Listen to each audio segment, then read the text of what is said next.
नमस्कार, welcome to career मंत्रा 9.1। मैं अंकित यादव आपके अपने यूट्यूब चैनल में आपका स्वागत करता हूं। आज की क्लास में हम एसएससी जीडी वालों के लिए सामान्य अध्ययन की अंकित भाटी सर की बुक लेकर के आए हैं। इस बुक में से हम आज की क्लास में भूगोल की क्लास नंबर फर्स्ट कंप्लीट करेंगे। ये बुक बहुत ही अच्छी है। इस बुक को आप कंप्लीट कर लेते हैं मेरे साथ और करंट अफेयर की स्पीडी जो मेरे चैनल पर पड़ी हुई है प्लेलिस्ट में जाकर दिसंबर माह की आप चेक कर सकते हैं, उसे कंप्लीट कर लेते हैं तो आप 100% जीएस में 40 में से 40 मार्क्स कंप्लीट कर लेंगे। तो चलिए वीडियो शुरू करते हैं। आज की क्लास के फर्स्ट क्वेश्चन की तरफ चलते हैं। क्वेश्चन शुरू करने से पहले आप चैनल को सब्सक्राइब कर लीजिए, लाइक कर दीजिए, शेयर कर दीजिए और कमेंट बॉक्स में कमेंट जरूर कर दीजिए, जिससे हमें मोटिवेशन मिलता है और हम ज़्यादा से ज़्यादा वीडियो आपको प्रोवाइड करा पाएंगे। तो चलिए वीडियो शुरू करते हैं। आज की क्लास का फर्स्ट क्वेश्चन देखते हैं। फर्स्ट क्लास का फर्स्ट क्वेश्चन है आज की क्लास का, उकाई बांध किस नदी पर स्थित है? तो इस क्वेश्चन का राइट आंसर है ताप्ती। उकाई बांध आपका ताप्ती नदी पर स्थित है। किस नदी पर स्थित है? ताप्ती नदी पर स्थित है। अब इसका डिटेल देख लेते हैं। उकाई बांध को बल्लभ सागर बांध के नाम से भी जाना जाता है। उकाई बांध को बल्लभ सागर बांध के नाम से भी जाना जाता है। यह ताप्ती नदी पर स्थित है। यह ताप्ती नदी पर स्थित है। सरदार सरोवर के बाद यह गुजरात राज्य का दूसरा सबसे बड़ा बांध है। ठीक है, सरदार सरोवर सबसे बड़ा बांध है गुजरात राज्य का, और उसके बाद जो है गुजरात का दूसरा सबसे बड़ा बांध कौन सा है? आपका उकाई बांध है। नेक्स्ट क्वेश्चन की आगे चलते हैं। उकाई बांध का उपयोग तापी जिले के उकाई शहर में बिजली उत्पादन के लिए, सिंचाई और बाढ़ नियंत्रण के लिए किया जाता है।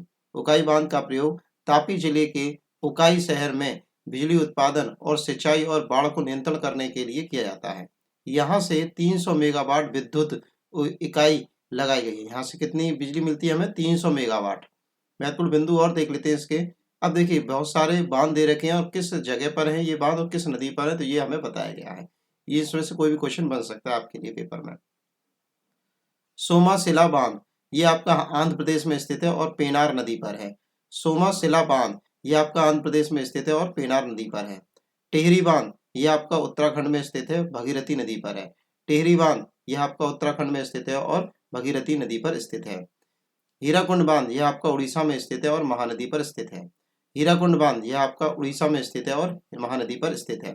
आगे है फरक्का बांध, ये पश्चिम बंगाल में हुगली नदी पर स्थित है। फरक्का बांध पश्चिम बंगाल में हुगली नदी पर स्थित है। सलाल बांध परियोजना यह आपका जम्मू कश्मीर में चिनाब नदी पर स्थित है। सलाल बांध परियोजना यह आपका जम्मू कश्मीर में और चिनाब नदी पर स्थित है। उरी बांध यह भी आपका जम्मू कश्मीर में और झेलम नदी पर स्थित है। उरी बांध यह आपका जम्मू कश्मीर में और झेलम नदी पर स्थित है। भाखड़ा नागल बांध यह आपका हिमाचल और पंजाब में संयुक्त रूप से स्थित है और यह आपका सतलज नदी पर बना हुआ है। भाखड़ा नागल बांध यह आपका हिमाचल प्रदेश और पंजाब में संयुक्त रूप से स्थित है और यह आपका सतलज नदी पर बना हुआ है। आगे बात करें, रिहिंद बांध यह आपका उत्तर प्रदेश में स्थित है, रिहिंद नदी पर। रिहिंद बांध उत्तर प्रदेश में रिहिंद नदी पर स्थित है। माता टीला बांध उत्तर प्रदेश में बेतवा नदी पर। माता टीला बांध उत्तर प्रदेश में बेतवा नदी पर। मैथन बांध झारखंड में बराकर नदी में। मैथन बांध झारखंड में स्थित है, बराकर नदी पर। जवाहर सागर बांध मध्य प्रदेश में स्थित है, चंबल नदी पर। जवाहर सागर बांध मध्य प्रदेश में स्थित है, चंबल नदी पर। आगे देखते हैं, नागार्जुन बांध तेलंगाना में स्थित है, कृष्ण नदी पर। नागार्जुन बांध तेलंगाना में स्थित है, कृष्णा नदी पर। इडुक्की बांध केरल में स्थित है, परियार नदी पर। इडुक्की बांध केरल में स्थित है, परियार नदी पर। ये सभी क्वेश्चन जो इसके साथ डिटेल में दे रखे हैं ये कभी ना कभी पेपरों में आए, तो बहुत इंपॉर्टेंट है ये सारे क्वेश्चन दे रखे हैं। ठीक है, चलिए नेक्स्ट क्वेश्चन है, क्वेश्चन नंबर सेकंड है आपका। निम्नलिखित में से कृष्णा नदी की सहायक नदी कौन सी है? तो इस क्वेश्चन का राइट आंसर है घाट प्रभा। कृष्णा नदी की सहायक नदी इनमें से कौन सी है? घाट प्रभा। अब डिटेल देख लेते हैं इसका हम लोग। कृष्णा नदी की सहायक नदी घाट प्रभा है जो कर्नाटक राज्य से होकर बहती है। कृष्णा नदी की सहायक नदी घाट प्रभा है जो कर्नाटक राज्य से होकर बहती है। घाट प्रभा नदी का उद्गम सिंधुदुर्ग जिले के अबोली में हुआ है। घाट प्रभा नदी का उद्गम सिंधुदुर्ग जिले के अबोली से हुआ है, से होगा यहाँ पे, से हुआ है। महाराष्ट्र में इस नदी का नाम हिरण्यकेशी नदी है। महाराष्ट्र में इस नदी का नाम हिरण्यकेशी नदी है, जो कि कर्नाटक के हिंडल हिडकल हिडकल बांध के बाद घाट प्रभा के नाम से जाना जाता है, जो कर्नाटक के हिडकल बांध के बाद घाट प्रभा के नाम से जाना जाता है। अब महत्वपूर्ण सहायक नदियों के बारे में बात कर लेते हैं हम लोग, किसकी नदी कौन सी है। जैसे गंगा की सहायक नदियां हैं गोमती, घाघरा, गंडक, कोसी, यमुना, सोन। गंगा की कौन कौन सी है? गोमती, घाघरा, गंडक, कोसी, यमुना, सोन। यमुना की सहायक नदी कौन सी है? चंबल, सिंध, केन, बेतवा, हिंडन, टोंस। यमुना की कौन कौन सी है? चंबल, सिंध, केन, बेतवा, हिंडन, टोंस। कृष्णा की कौन सी सहायक नदियां हैं? घाट प्रभा, तुंगभद्रा, वेदावली, केयना और माला प्रभा। कृष्णा की कौन सी हैं? घाट प्रभा, तुंगभद्रा, वेदावली, कोयना और माला प्रभा। कावेरी की कौन कौन सी हैं? हेमावती, भवानी, कवानी, काबिली, काबिनी और अकीबती। कावेरी की कौन सी हैं? हेमावती, भवानी, काबिनी और अकीबती। नर्मदा की हैं अमरावती, भुखी और तवा। नर्मदा नदी की हैं अमरावती, भुखी और तवा। दामोदर की हैं बराकर, कानौर। दामोदर की हैं बराकर और कानौर। चंबल की हैं बनास, शिप्रा, पार्वती, मेज। चंबल की हैं बनास, शिप्रा, पार्वती, मेज। नेक्स्ट क्वेश्चन की तरफ चलते हैं हम लोग। ये थर्ड क्वेश्चन है, थोड़ा सा मतलब कट गया है स्क्रीन करने में। ये थर्ड क्वेश्चन है, गर्म महासागरीय धाराएं डैश के निकट उत्पन्न होती हैं और ध्रुवों की ओर गतिमान होती हैं। तो आंसर है भूमध्य रेखा के निकट उत्पन्न होती हैं। तो गर्म महासागरीय रेखाएं भूमध्य रेखा के निकट उत्पन्न होती हैं। अब डिटेल देख लेते हैं, इसकी व्याख्या देख लेते हैं। गर्म महासागरीय धाराएं निम्न अक्षांशों से उच्च अक्षांशों की ओर गमन करती हैं। निम्न अक्षांशों से उच्च अक्षांशों की ओर गमन करती हैं। इन जलधाराओं का तापमान मार्ग में आने वाले जल के तापमान से अधिक होता है। इन जलधाराओं का तापमान मार्ग में आने वाले जल के तापमान से अधिक होता है। यह भूमध्य रेखा पर उत्पन्न होती हैं। यह भूमध्य रेखा पर उत्पन्न होती हैं। अब प्रमुख धाराएं के नाम पढ़ लेते हैं, किस जगह पर कौन सी धारा आती है। अटलांटिक महासागर की जलधाराएं हैं ये। खाड़ी की उत्तर स्ट्रीम जो कि गर्म है। ब्राजील धारा ये भी गर्म है। केनरी धारा ये ठंडी जलधारा है। लेब्राडोर धारा ये भी ठंडी है। ग्रीनलैंड धारा ये भी ठंडी है। फॉकलैंड धारा ये भी ठंडी है। ठीक है, तो आप क्या है इस तरह से याद करिए कि गर्म वाली याद कर लीजिए या फिर ठंडी वाली याद कर लीजिए। उससे क्या है कि आपको कंफ्यूजन नहीं होगा कौन सी गर्म है कौन सी ठंडी है, एक को याद करिए। अब प्रशांत महासागर की जलधाराएं ये। अलास्का की धारा जो है वो भी गर्म है। क्यूरोशियो जापान की जो जलधारा है वो भी गर्म है। अब आगे चलते हैं हम लोग। उत्तरी प्रशांत महासागर की जो जलधारा है वो भी गर्म है। पूर्वी ऑस्ट्रेलिया की जो धारा है वो भी गर्म है आपकी। और हमबोल्ट की धारा है वो ठंडी जलधारा है। और क्यूराइल की जो धारा है वो आपकी ठंडी जलधारा है। ठीक है, अब आगे क्वेश्चन नंबर 4 की तरफ चलते हैं हम लोग। अब क्वेश्चन नंबर हम 4 पर आ गए। भारत के कितने राज्यों की सीमा सिक्किम से जुड़ी हुई है? तो आंसर है एक राज्य की सीमा। भारत के कितने राज्यों की सीमा सिक्किम से जुड़ी हुई है? तो एक राज्य की सीमा सिक्किम से जुड़ी हुई है। अब डिटेल देख लेते हैं इसका। सिक्किम को 22वें राज्य के रूप में 16 मई 1975 को भारत का राज्य बनाया गया। सिक्किम को 22वें राज्य के रूप में 16 मई 1975 को भारत का राज्य बनाया गया। भारत की जनसंख्या की दृष्टि से सबसे छोटा और क्षेत्रफल की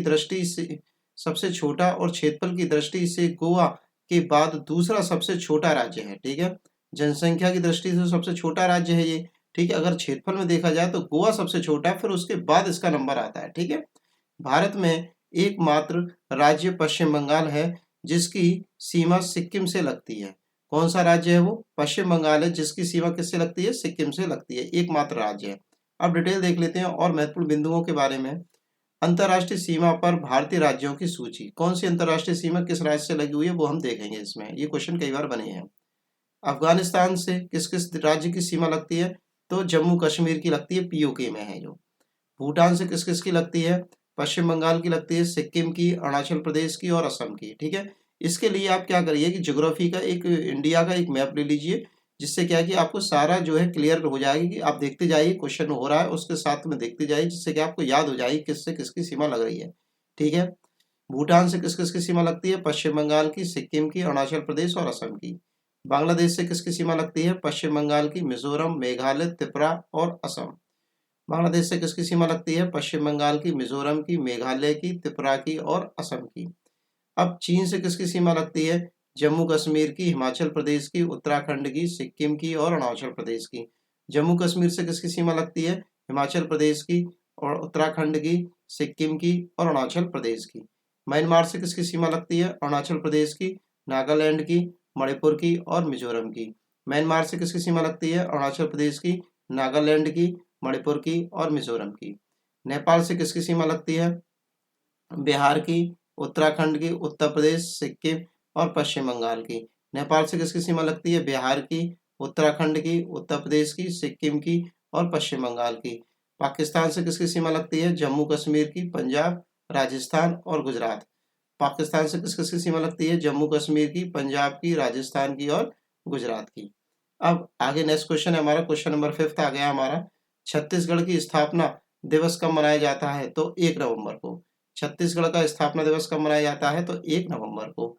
अब डिटेल और व्याख्या इसकी देख लेते हैं इस क्वेश्चन की। 1 नवंबर 2000 को छत्तीसगढ़ का स्थापना दिवस मनाया जाता है। 1 नवंबर 2000 को छत्तीसगढ़ का स्थापना दिवस मनाया जाता है। छत्तीसगढ़ देश का 26वें राज्य के रूप में दर्ज हो गया है। छत्तीसगढ़ कौन से राज्य के रूप में? 26वें राज्य के रूप में दर्ज हुआ है। महत्वपूर्ण बिंदु देख लेते हैं। प्रमुख राज्यों की स्थापना। आंध्र प्रदेश की जो स्थापना हुई थी 1 नवंबर 1956 को हुई थी। आंध्र प्रदेश की जो स्थापना हुई थी 1 नवंबर 1956 की हुई थी। अरुणाचल प्रदेश की जो स्थापना हुई थी 20 फरवरी 1987 को हुई थी। अरुणाचल प्रदेश की स्थापना हुई थी 20 फरवरी 1987 को हुई थी। और डिटेल देखते हैं आगे। अब देखो सभी राज्यों की स्थापना दे रखी जो इंपॉर्टेंट है पेपर के लिहाज से। गोवा की स्थापना हुई थी, जो गोवा दिवस मनाया जाता है 30 मई 1987 को हुई थी। गुजरात का गुजरात दिवस जो है मनाया जाता है 1 मई 1960 में हुई थी, तो 1 मई को इसका गुजरात दिवस मनाया जाता है। हरियाणा की स्थापना हुई थी 1 नवंबर 1966 में हुई थी। हरियाणा की स्थापना 1 नवंबर 1966 को हुई थी।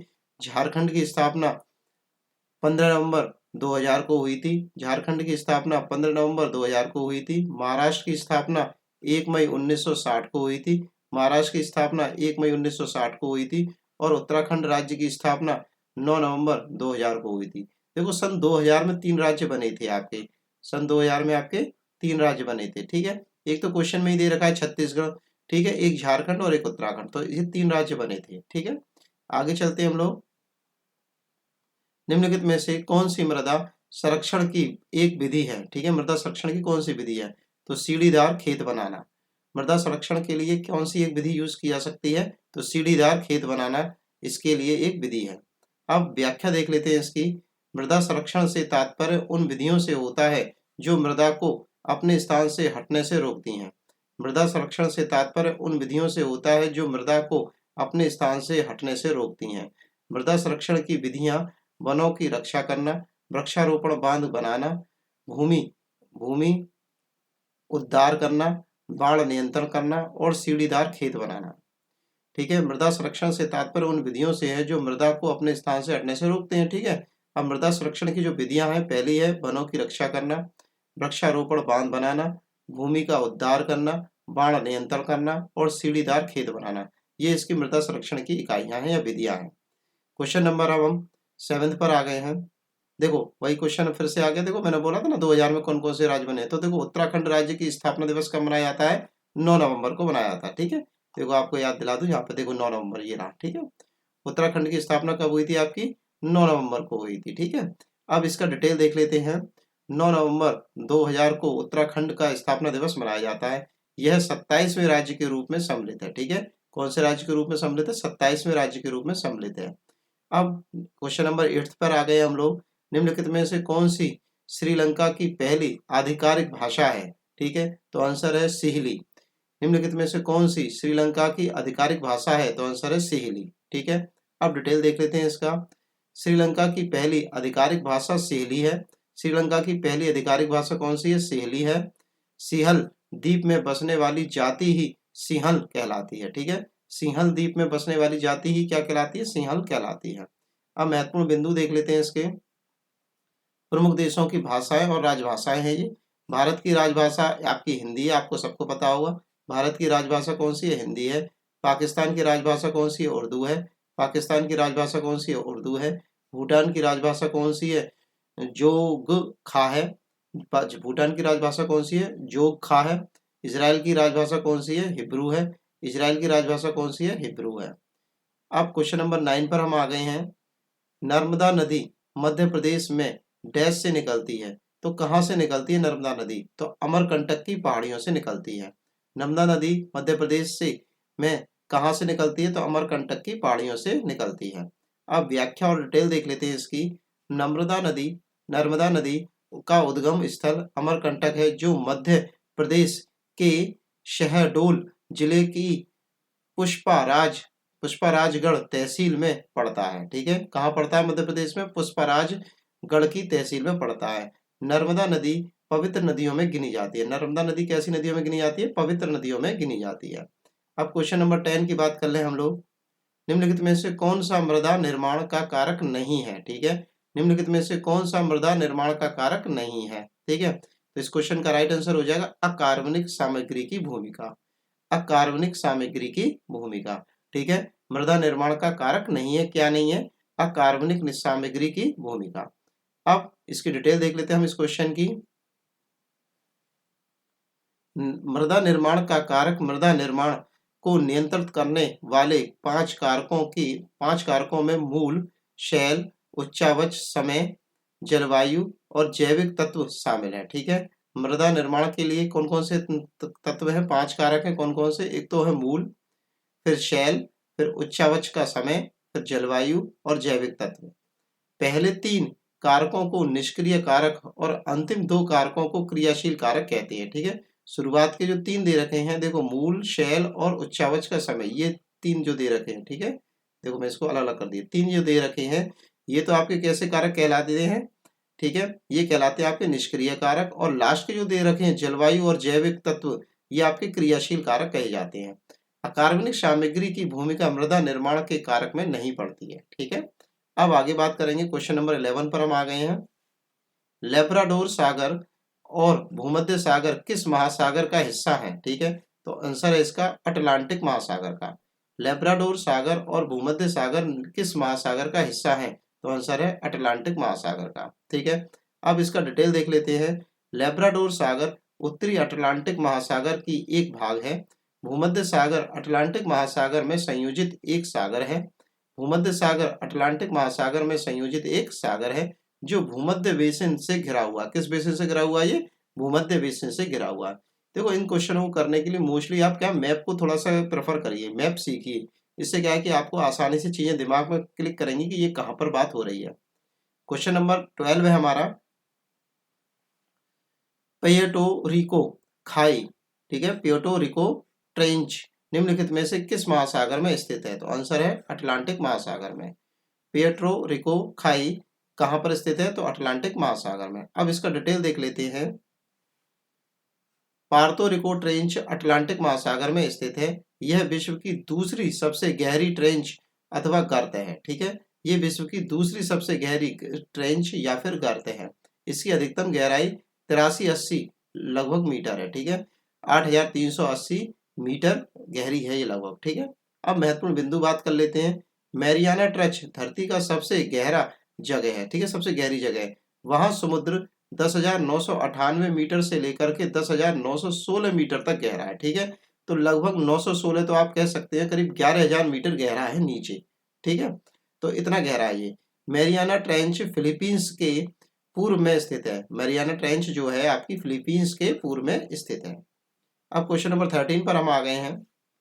मिट्टी की सबसे निचली परत को डैश कहते हैं। क्या कहते हैं? तो तल शैल कहते हैं या फिर बेड रॉक कहते हैं। क्या कहते हैं? बेड रॉक कहते हैं। मिट्टी की सबसे निचली परत को हम क्या कहते हैं? बेड रॉक कहते हैं। अब डिटेल देखते हैं इसकी।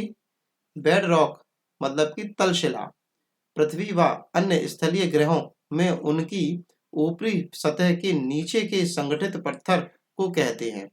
यह मिट्टी की सबसे निचली परत कहलाती है।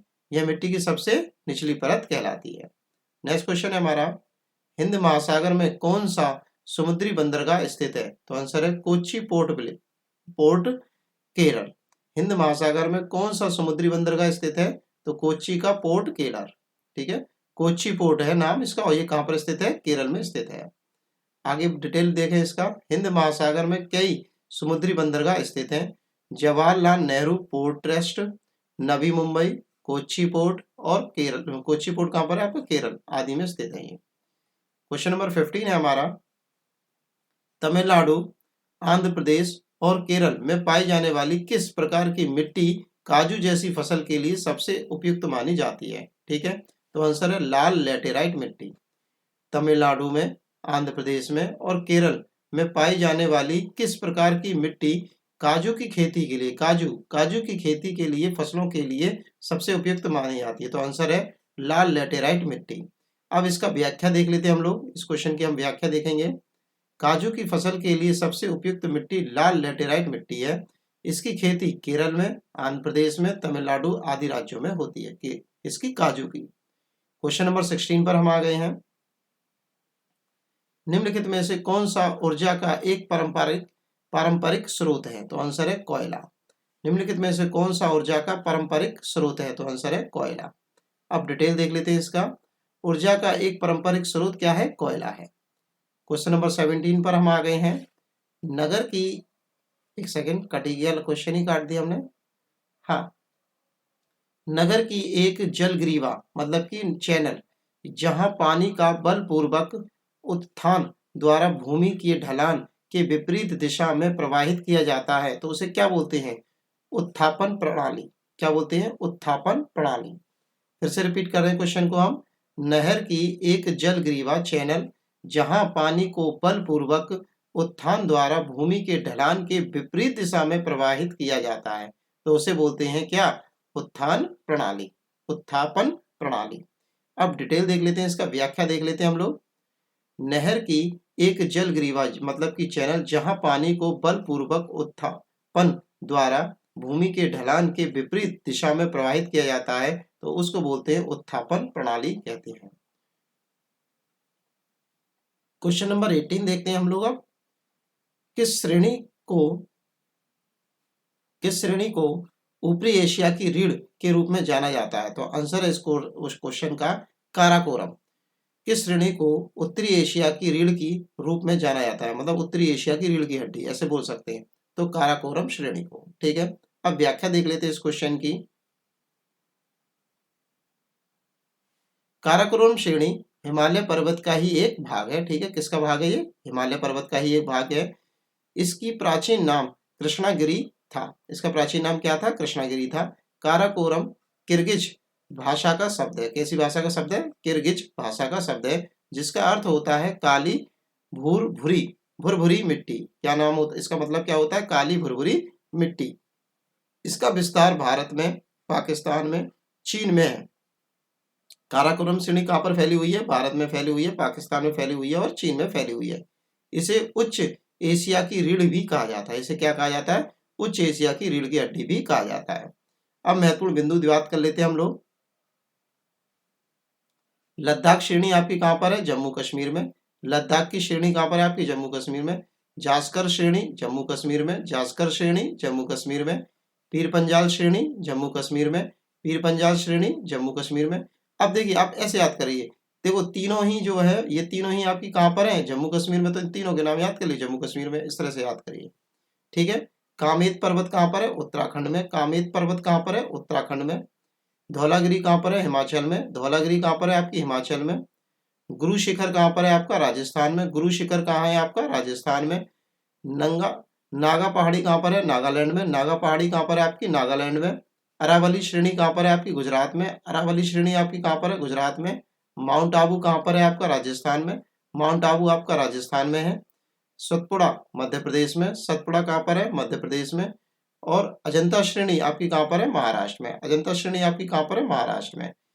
हमने आज की क्लास में 18 क्वेश्चन कर लिए। अभी और क्लास चलेगी, तो आपको बस मैं याद दिलाना चाहता हूं, आपका धन्यवाद करना चाहता हूं कि आपने चैनल को सब्सक्राइब कर दिया होगा। नहीं किया हो तो चैनल को सब्सक्राइब कर दीजिए, लाइक कर दीजिए, शेयर कर दीजिए और कमेंट बॉक्स में कमेंट जरूर कर दिया करिए, ठीक है। तो चलिए हम क्वेश्चन नंबर 19 की तरफ चलते हैं हम लोग। भारत में हरित क्रांति के दौरान खेती के आधुनिक तरीकों को आजमाने वाला पहला राज्य निम्नलिखित में से कौन सा था? तो इस क्वेश्चन का राइट आंसर है पंजाब। भारत में हरित क्रांति के दौरान खेती के आधुनिक तरीकों को आजमाने वाला पहला राज्य कौन सा था? तो आंसर है पंजाब। व्याख्या देख लेते हैं इस क्वेश्चन की। भारत में हरित क्रांति के दौरान खेती के आधुनिक तरीकों को आजमाने वाला पहला राज्य कौन सा था? पंजाब था। पंजाब में 1960 के दशक में शुरू हुई हरित क्रांति ने राज्य में तेजी से कृषि क्षेत्र में शानदार विकास किया। पंजाब में 1960 के दशक में शुरू हुई हरित क्रांति ने राज्य में तेजी से कृषि क्षेत्र में शानदार विकास किया था। महत्वपूर्ण बिंदु देख लेते हैं। श्वेत क्रांति दूध से रिलेटेड है, ये जो आई थी वर्गीस कुरियन द्वारा आई थी। नीली क्रांति मत्स्य पालन से रिलेटेड है। पीली क्रांति तिलहन से रिलेटेड है। लाल क्रांति टमाटर और मांस से रिलेटेड है। गोल क्रांति आलू से उत्पादन से है। सुनहरी क्रांति फल के उत्पादन से है। फिर से रिपीट कर रहा हूँ। श्वेत क्रांति दूध, देखो दूध सफेद होता है। नीली क्रांति मत्स्य, मछली वगैरह कहाँ रहती है? नीले जल में रहती है। पीली क्रांति तिलहन में, तो पीली क्रांति क्या होती है? सरसों वगैरह, ठीक है। तो सरसों का तेल कैसा होता है? पीला होता है। मतलब तेल कैसे होते हैं? पीले वगैरह होते हैं, तो पीली क्रांति बोला गया। लाल क्रांति मांस और टमाटर से रिलेटेड, मांस भी लाल होता है, टमाटर भी लाल होता है। गोल क्रांति आलू से रिलेटेड, आलू कैसा होता है? गोल गोल होता है। सुनहरी क्रांति किससे रिलेटेड है? फलों से रिलेटेड है, ठीक है। अब क्वेश्चन नंबर हम 20 पर आ गए। क्वेश्चन नंबर 20 देखते हैं हम लोग। भारत का सबसे लंबा नदी पुल ढोला सादिया निम्नलिखित में से किस नदी पर बनाया जा रहा है? ठीक है, अब देखो करंट का क्वेश्चन है ये, ठीक है। तो किस नदी पर बनाया जा रहा है? ब्रह्मपुत्र नदी पर बनाया जा रहा है। भारत का सबसे लंबा नदी पुल ढोला सादिया निम्नलिखित में से किस नदी पर बनाया जा रहा है? तो इस क्वेश्चन का आंसर है ब्रह्मपुत्र नदी पर बनाया जा रहा है। व्याख्या देख लेते हैं इसमें। भूपेन हजारिका सेतु या फिर इसका दूसरा नाम है ढोला सादिया पुल भारत का सबसे लंबा पुल है, जिसका उद्घाटन 26 मई 2017 को प्रधानमंत्री नरेंद्र मोदी द्वारा किया गया था। 26 मई 2017 को प्रधानमंत्री नरेंद्र मोदी द्वारा किया गया था। यह 9.15 किलोमीटर मतलब कि 5.69 मील लंबा सेतु लोहित नदी पर बना हुआ है, ठीक है। तो ये कितना लंबा है? 9.15 किलोमीटर, या फिर इसको मील में नापे तो 5.69 मील लंबा है। और ये किस नदी पर बन रहा है? लोहित नदी पर बन रहा है, जो ब्रह्मपुत्र नदी की एक मुख्य उपनदी है, ठीक है। यही नदी किसकी उपनदी है? ब्रह्मपुत्र नदी की उपनदी है। इसका एक छोर अरुणाचल प्रदेश के ढोला कस्बे और दूसरा छोर असम के तिनसुकिया जिले के शादिया कस्बे में स्थित है, ठीक है। तो इसीलिए इसका नाम ढोला सादिया रखा गया है, ठीक है। इसका एक सिरा तो अरुणाचल प्रदेश के ढोला कस्बे में है और दूसरा सिरा असम के तिनसुकिया जिले के शादिया कस्बे में है, ठीक है। तो इसलिए इसका नाम ढोला सादिया रखा गया है। अब आज की क्लास में हम इतनी ही बात करेंगे। हमने 20 क्वेश्चन आज की क्लास के कंप्लीट कर लिए। हर क्लास में हम 20 क्वेश्चन करके आपको प्रोवाइड कराएंगे। आप सभी लोगों का बहुत बहुत धन्यवाद, क्योंकि आपने चैनल को सब्सक्राइब किया, लाइक किया, शेयर किया। कमेंट बॉक्स में कमेंट जरूर कर दिया करिए, जिससे हमें मोटिवेशन मिलता है। तो चलिए आज की क्लास में इतना ही। Thanks for watching video. Take care, bye bye, धन्यवाद।